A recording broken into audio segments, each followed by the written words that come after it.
let's get to what we have been seeing this quarter. Saz, just going to run through some of the numbers here on the Yahoo Finance Interactive that we have seen quarter to date here as we close things out. Here's the S&P 500 and what we've seen quarter to date, about a 1.4% gain with the Dow Jones Industrial Average. It's going to be a squeaker here today. It's down about a third of 1% quarter to date, and for the NASDAQ Composite as well. Very little change for the quarter thus far. Small caps down about 3.7%, so we've seen some pretty dramatic underperformance in that group. A lot of attention, of course, has come to yields during the quarter, and of course we have seen a movement upward in yields. We don't really talk about yields in percentage terms, right? But we see here that yields have pretty much gone up by, let's call it, 50 basis points or so during the quarter, I guess, or maybe 25 basis points during the quarter. So we've seen a big move upwards in the yields over the course of the quarter that's been sort of feeding back into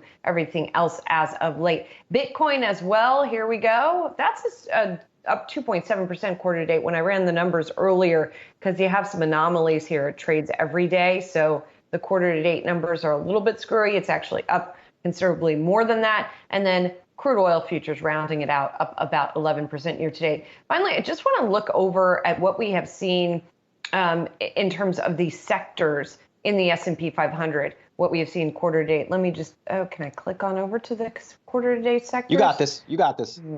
Oh, here it is. Here's my button. It's looking for my button. So if you look at the quarter to date movement here, these are not ranked quarter to date, but you can see the areas of red. Industrials, the worst performers. Materials, that's the XLB, down 2.4%. Energy, down 1.8%. And communication services, down 0.8%. Thank you for the support there, Brian Sozzi. Financials, the best performers during the quarter as we have seen those yields move up. The XLF, the second box here on your upper left, up 3.9%. But one more point I wanted to make before we leave the quarterly discussion and leave the Wi-Fi Interactive, Brian Sozzi, is what we have seen specifically with the NASDAQ this quarter, because you've been talking a lot about how tech has kind of gotten beaten up. Let's look at the NASDAQ 100 in particular here. And what we have seen with the NASDAQ 100 is the quarter to date performance is fine.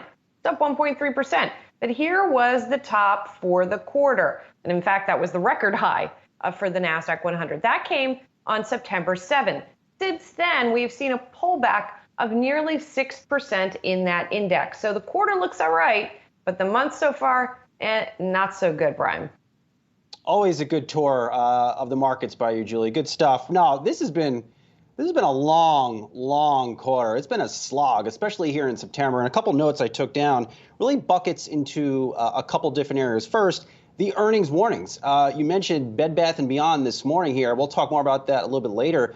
But the earnings warnings headed into third quarter earnings season coming up in October, mid-October it usually starts, have been very jarring. Bed Bath & Beyond warning about supply chain shortages. PPG, Sherwin-Williams again warned for the second time this month. Yesterday, FedEx, Nike. So investors should not be surprised. They should not be surprised when third quarter earnings start hitting the tape. And if they are, they just haven't done their homework in September. Companies are telling you our quarters stunk and just weren't in line with where we were thinking we were going to come out. Better adjust your expectations. So that's one. The next, surprises. There's been some surprises in this market, I would say, in the quarter. Evergrande, I know it's been a rolling issue for the past year and a half, 2 years, if not longer, but that I think came out of nowhere earlier this month. The debt ceiling drama, again, another thing on the calendar, but it really has gained a lot of steam over the past week and a half. Oil prices spiking above $80 a barrel. You have rolling blackouts in China. I would say some of those things came out of the blue as well. And then lastly, Julie, another bucket for me is the reality. Is the reality of the market moving forward. This market is going to have to deal with rising Treasury yields. And nobody cared about this a couple weeks ago. Nobody cared about it coming right off the Federal Reserve meeting. Thought this would just magically go away. Fed officials will keep rates low forever. Things would be great. But we're learning here that when the Fed is when they start their taper program, it's going to be a different market, in large part because yields will likely continue to climb.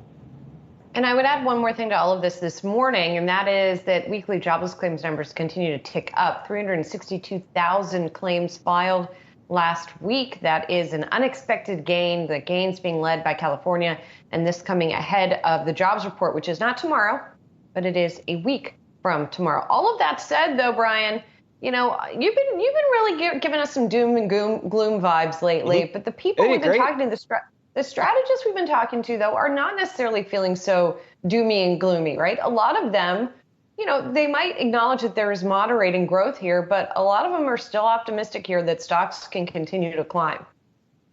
Yeah, well, nobody reads any positive stuff, Julie. I mean, who cares about another call saying that stocks will go up 10%? It's that doom and gloom that it gets everybody interested. No, but listen, I mean, the fundamentals support a more bearish take on the market. I'm not picking stocks here. I'm just telling you, what I'm seeing in these markets every day. You've had industrial stocks fall off a cliff this quarter. We talked about that earlier in the week. There's a reason why they're falling off a cliff. I mean, you have growth slowing down across the globe. You have massive supply chain bottlenecks across the globe. You have inflation that is not transitory like the Fed is trying to jam down our throats. So these are changes to the market, or just changes into the fundamentals of companies that the market has not adjusted for. And I think you have seen over the past week, the market is realizing this and it's starting to adjust for it. Our own Mr. Sunshine, Brian Sozzi. We'll see if you're Mr. Realism when the time comes, when we start getting more of these numbers.